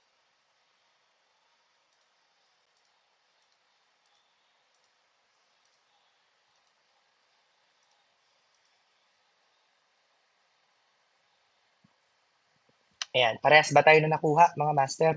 Ayan, 173. 173. Okay? Ayan. O, lagay ko lang ha. 173,623.57 megapascal. No? So, ito na yung ating modulus of elasticity. 173,623 megapascal. Right? So, that's it. Number 23 na tayo. No, Poisson's ratio. Di ba? Poisson's ratio. Di ba? Paano natin isosolve yung Poisson's ratio? No, kasi pag sinabing Poisson's ratio, that is negative ng lateral strain over longitudinal strain. So, pag sinolve ko yung lateral strain, ito muna, that is change in diameter over original diameter, yung lateral dimension niya. Eh di yung negative, 0.0032 mm. Diba? Yan yun.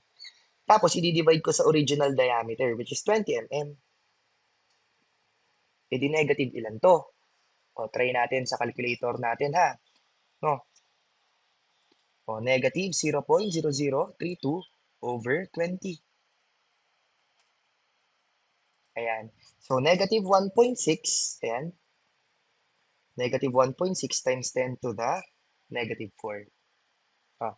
Tapos, ano pa? Meron din tayong longitudinal or axial strain. That is delta over L. So, positive ano to? Positive 0.22. Di-divide natin sa original length na 400 mm. So, ilan naman to?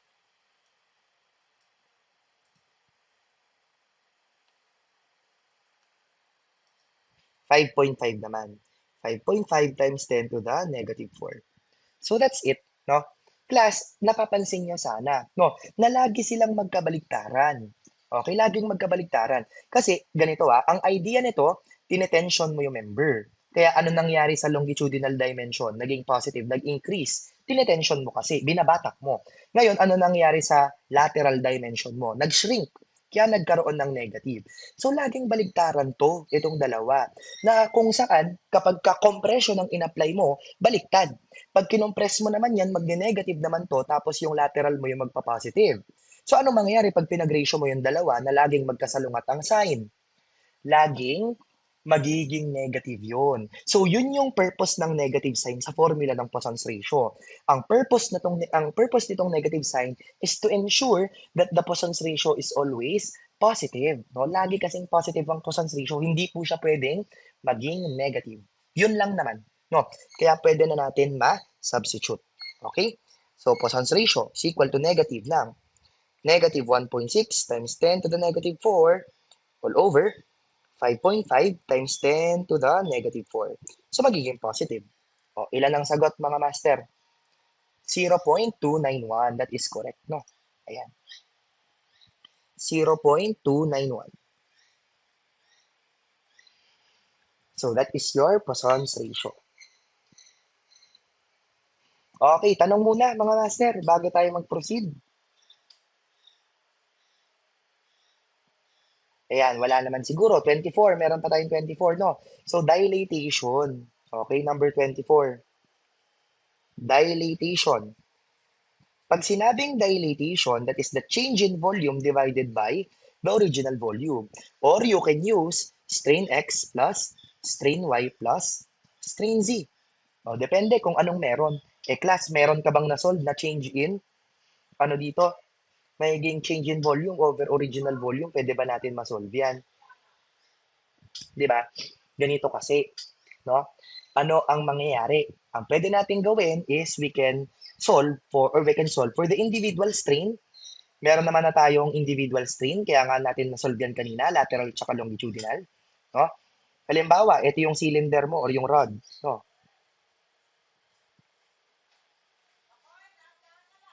Ayan. So, halimbawa, ito yung rod dito. No? So, class, kapag ka mag-set tayo ng axis, kung napapansin nyo lang, no? Ito yung isang axis dyan, X. Ito yung isang axis, ito yung Y. Di ba? Tapos meron kang longitudinal. Ayusin ko yung drawing natin ha. O longitudinal muna. No? Longitudinal axis. Sabihin natin na ang longitudinal axis natin ay yung X. Tama? Longitudinal axis is X. Paano yung Y and Z? So, halimbawa, ito yun. No? Gawa ako ng axis para sa Y at saka Z. Ito yung Y. Ayan, Y-axis. Then, ito naman yung Z.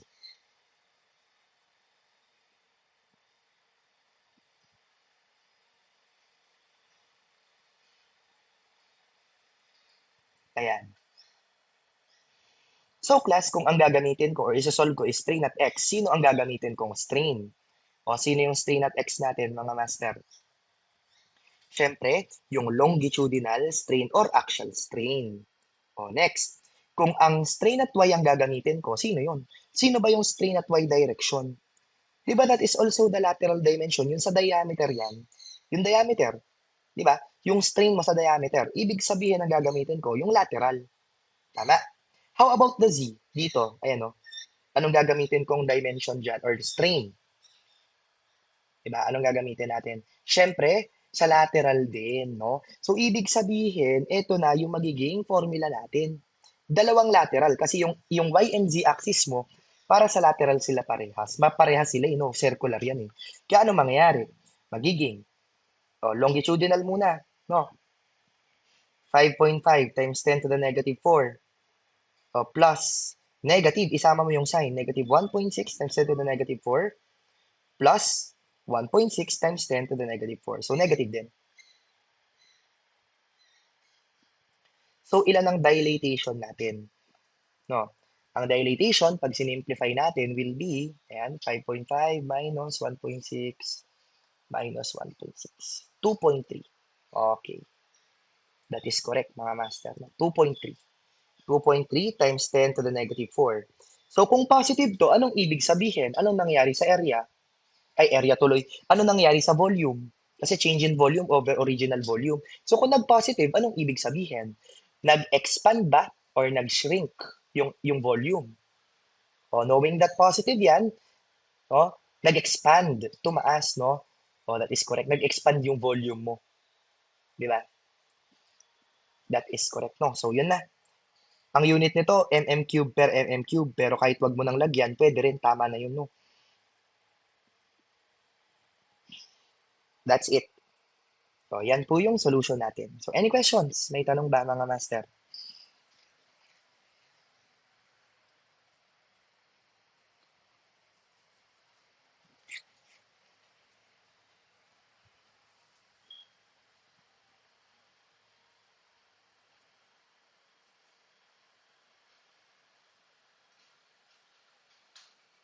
Yes, master, no. Kapag ka-positive, that is expand, nag-expand, no. Pag negative naman, mag-shrink yung volume mo. Another solution. Ito sabihin ko na lang mga master kung gusto nyo lang naman. Based sa definition, delta V over V. Ano ba to? Final volume minus original volume over original volume. You can solve for that volume kasi cylinder lang yan mga master, no? Eh di anong final volume mo? Ang final volume mo is pi over 4, final diameter squared times final length. Ang original length mo is pi over 4, original diameter squared times original length. Pwede yan. I-designate mo nga lang yung dalawa na to. I-designate mo yung final, original, tsaka yung final at original. Halimbawa, yung mga nakikita nyo ditong mga value, mga master, original yan. Wala tayong nakalagay para sa final. Di ba? Original. Malamang kaya nyo nang masolve yun. Kasi kung final length ang kailangan mo, kung final length ang kailangan, edi 400 plus, di ba? 400 plus 0.22 lang. 400.22, that's it, yun yung final length. E ano yung final diameter ko? Eh di 20 minus 0.0032, eh di 19.0 something yun, 19.99 something, di ba? So yun, try nyo na lang siguro guys, no? Kasi ang lalabas niyan will be the same dito, no? Approximately the same, parehas lang, no? So yan yung magiging sagot. So again, another solution lang yun, kung gusto nyo. Kung ayaw nyo dumaan sa strain, di ba? So sige, o dito tayo, last item tayo mga master, no? Number 25. A regular elastomeric bearing pad is used to support a bridge girder resisting 75 kilonewton of horizontal shearing force. The pad consists of a neoprene rubber layer bonded to steel plates. Ayan. The elastomer thickness is 25 mm, and the planned dimensions of the pad are 300 by 250 mm. Given that the shear modulus G of rubber is 10 megapascal, solve for the lateral displacement in millimeter and the modulus of elasticity given the Poisson's ratio V equals 0.35. Okay, so dito ang topic natin is hindi na axial deformation. This is more on shear deformation na. So, syempre, ibang usapan to. Kasi yung kaninang pinag-uusapan natin, ang nagkukos nun is axial loads. Ngayon, ang magkukos ng deformation dito is lahat ng shear force. No? Ayan. Meron daw tayong elastomeric bearing pad. Ayan. Resisting 75 kilonewton of horizontal shearing force. So, meron tayong steel plate. So, ito, may steel plate sa taas, may steel plate sa baba. Ayan. Class, imagine nyo. Ito na lang para mas ma-imagine nyo ha. Fixed yung baba. Okay, fixed. Nakasupport tayo dito sa baba, may fixed support sa baba. Tapos, nag-apply ka ng shearing force dito sa taas. Sabihin natin ito yon V equals 75 kilonewton. Di ba? Bakit naging shearing force yan? Tingnan nyo ang ire-react nung ating, nung ating support will be towards the left to maintain equilibrium. So, meron tayong reaction papuntang left na 75 kilonewton. Tama? Bakit no? Kasi ganito, no? Imagine nyo kung hindi natin inimagine o kung hindi natin ginawang fixed 'yan. Tapos nag-apply ka ng force diyan, mag-apply ka ng force. So syempre, magsa-slide lang 'yan papuntang kanan, no? Magsa-slide lang papuntang kanan. So class, para may mag-resist nung sliding, no? Para may mag-resist nung kiskisan or sliding. So eto, gagawin natin siyang fixed. So sa kanya or siya ang magre-resist ng shear stress, di ba?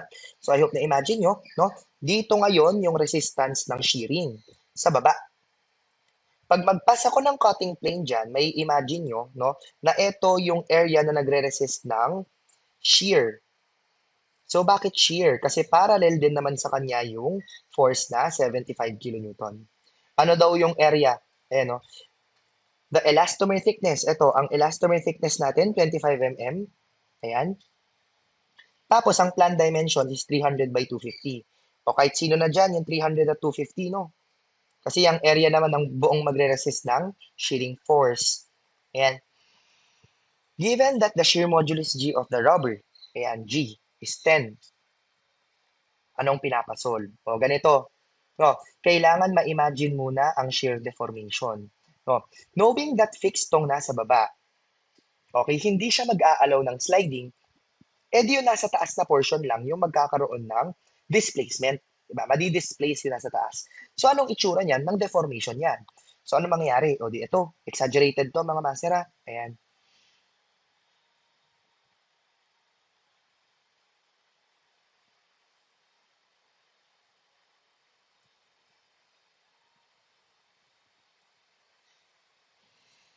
Okay, na-imagine ba? Di ba? Yung shear deformation natin. No? Class, meron tayong angle dito. No? Ito, sabihin natin gamma. Ayan. Ang gamma na yan is yung tawag natin dyan, that is your shear strain. Shear strain lang, mga master, no? Paano mag-solve ng shear strain?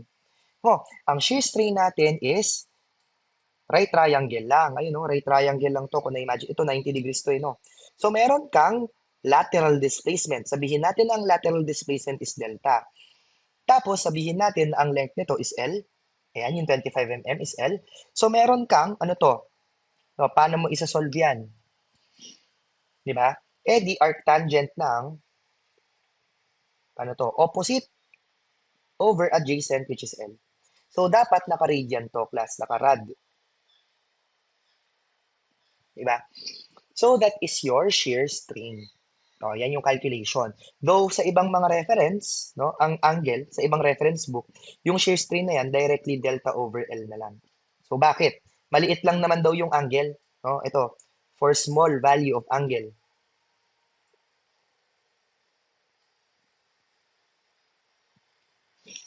Parehas lang daw kasi yan. No? Parehas lang. No? Approximation is parehas. Di ba?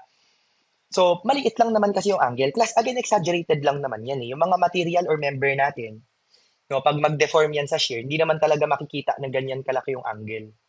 Unless, ano yan, sobrang lambot. Like, halimbawa, ano yan, yung, kunyari, maha. Diba alam niyo yun, yung pagkain? No, maha. Kunting alog mo nga lang doon, di ka mag-apply ng force, alugin mo nga lang, magde-deform yan ng shear, eh, di ba? So, ayun, kung na-imagine nyo, no, kung maha, eh, syempre, di naman yun yung pinag-uusapan natin, no? So, again, maliit lang yan. O, pakita ko sa inyo, prove ko sa inyo, ha. Halimbawa, radian mode ko, o, rad mode ako, ha, naka-rad mode. No? Tapos, itry kong isolve yung maliit na angle. No? Tangent ng maliit na angle, 0.01. No? Class, magiging parehas lang yan halos. Ayun, no? Approximately equal.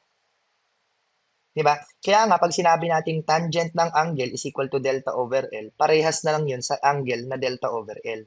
So, pag maliit yung angle, applicable siya. Pag lumalaki yan, nagkakaroon ng discrepancy na malaki. Bawa, tangent 30. Oh, tangent ng malaki na to, malaki na 30. Malamang may discrepancy na, layo na nga oh. So anong sabi natin? Applicable lang yan for very small angle. No? So ayan, tangent ng 2. Oh, malaki na rin yan, no? Pero class, pag maliit, 0.0 something, 0.02, 0.02 lang din, no? So ayan. So ito, paano natin to masasolve? No? Class, anong sabi natin? No? Meron kasi tayong pinapasolve na lateral displacement. No? So, paano? Class, kung i-relate natin sa axial stresses, no? Paano yung Hooke's law? Eh, di yung stress equal sa modulus of elasticity times strain.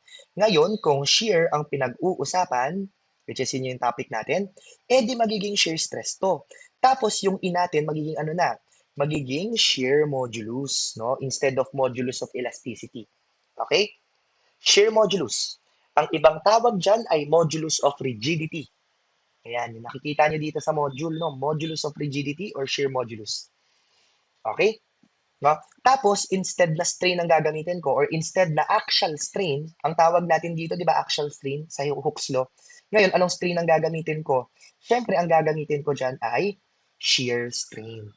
Di ba? That's it. No? Pwede na natin to masolve. Okay? So, ito. Ano ang shear stress natin? No? Pag sinolve mo yung shear stress, eh di yung force na 75,000, di-divide mo lang ng area na 300 by 250 square millimeter. Diba? O, try muna natin ito isolve yung shear stress, no? So, 750,000 all over 300 by 250. Okay. So, we have here, so, saktong-sakto, 1 megapascal ang shear stress, no? So, ano mangyayari? Eh di 1 megapascal equal saan? Yung G natin na 10 megapascal, no? multiplied by shear strain. So, ang shear strain natin, therefore, will be 1 over 10, or basically 0.1. Tama, no? So, yan na po ang shear strain. Ngayon, class, paano mo isosolve, di ba?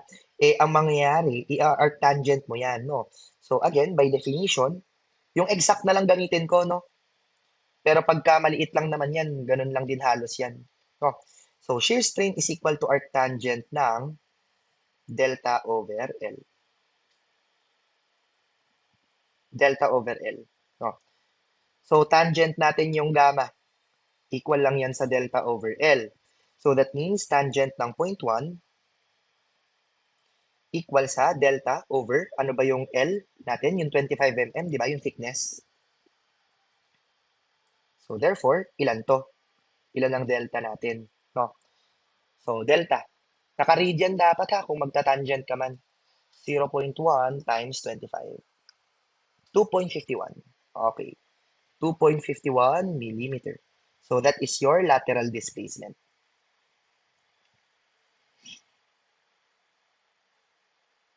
Okay? That is your lateral displacement. Sir, paano pag yung approximation ginamit ko? Eh di, ano lang, no? Delta over L equals gamma. Eh di yung gamma mo, 0.1 times 25. Yun na yun. Eh di lalabas 2.5. O ano ba yung layo niya sa 2.51? Yeah. So, ayun. Parehas lang din naman halos. So, that is the exact answer. Yung approximation, 2.5 mm. Tapos may last problem pati tayo dito. Yung follow-up question niya, ano daw yung modulus of elasticity provided that the Poisson's ratio is 0.35. So class, ano yung relationship ng tatlo na to? No. Okay, relationship between shear modulus, modulus of elasticity, at saka Poisson's ratio. So ang gagamitin nyo lang na formula, I think nandyan sa module. Pwede nyo makita. No? Eto, okay, ayan o. That is the relationship between the three. So, E over 2 times 1 plus Poisson's ratio. Diba? So, ayun, no? E over 2 times 1 plus Poisson's ratio. So, yun na. Pwede natin to i-substitute. Kasi ang G is 10 megapascal daw. Diba? Tapos, yung modulus of elasticity, yung unknown, all over 2 times 1 plus 0.35. O, balikan ko lang yung given. 0.35 nga ba? So, ayun. Tama naman. So, you can solve for E. Ang lalabas dito, naka-megapascal. Ilan po ang E natin, mga master?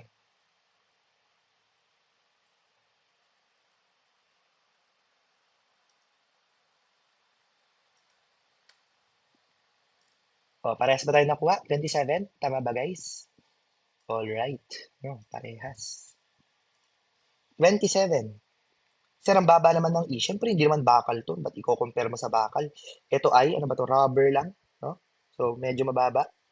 27 megapascal ang kanyang modulus of elasticity. So, that's it. Ito lang, para di nyo malimutan. Compare nyo lang kay axial or sa Hooke's law, yung para sa shear. Then, yung formula natin ng shear strain, no? Pwedeng ito or ito, kahit saan dyan. No? So, yan yung shear strain gamma na tinatawag. So, that's it. O, any questions? Kayo ba ay may katanungan or clarifications?